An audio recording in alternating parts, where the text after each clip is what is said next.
Spanish prepositional pronouns are words that come after prepositions. Instead of saying a person's name, like para María, we can replace the person with a pronoun. Para ella, for her. In Spanish, these pronouns are very simple to remember because they borrow the same form as subject pronouns, except for yo and tú.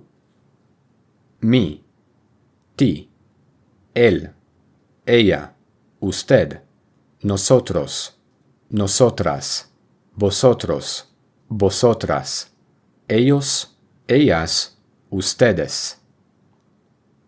Yo changes form to me with an accent, and it's important to have it to distinguish it from the possessive adjective mi, my.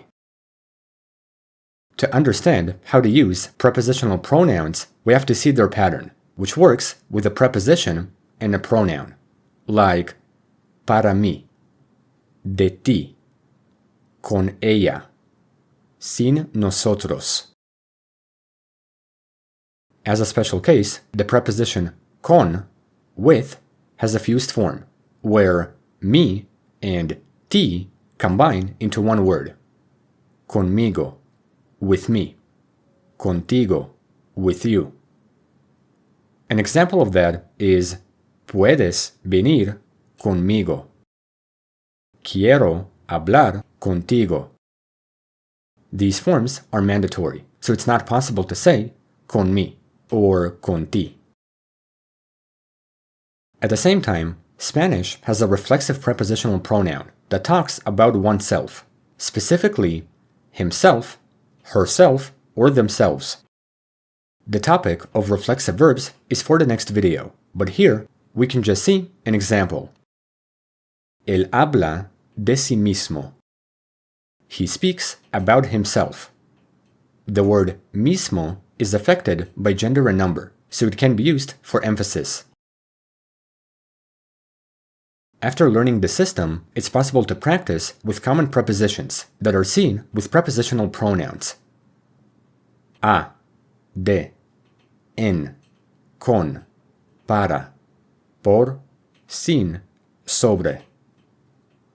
Some phrases are a mí, de ella, en nosotros, conmigo, para ti, por ellos, sin usted, sobre mí.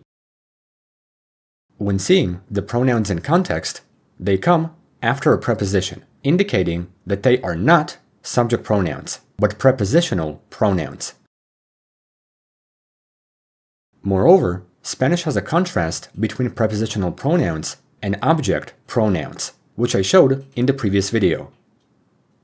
The rule says that if we use a preposition, we need a prepositional pronoun, but if there is no preposition, the pronoun is a direct or indirect object.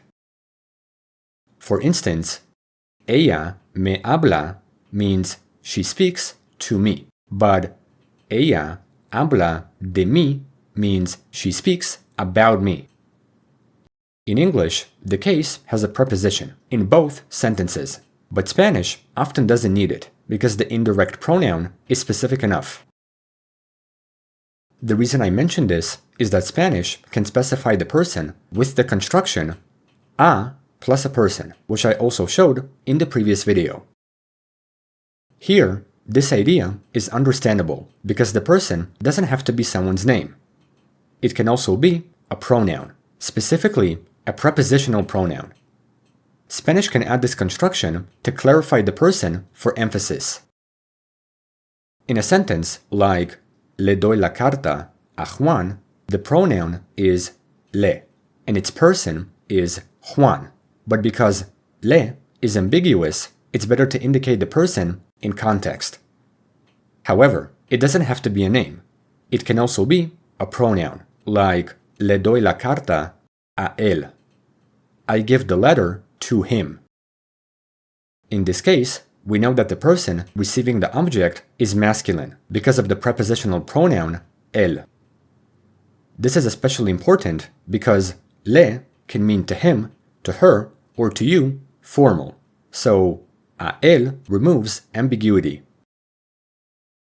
Even so, this construction can be used with any subject for emphasis and can go at the beginning or at the end of a phrase because Spanish word order is flexible. Let's reuse a previous example. A mí, ella me habla. Ella me habla a mí. Both mean she speaks to me because the first phrase is the common saying for emphasis, but the second is more neutral. Even previously, we can put a él at the beginning. A él le doy la carta. The core idea is that the two systems work together, where an indirect pronoun indicates the person receiving something, and the prepositional pronoun specifies the person. A mí is a prepositional pronoun that adds emphasis, and me is an indirect object pronoun that is required by the verb.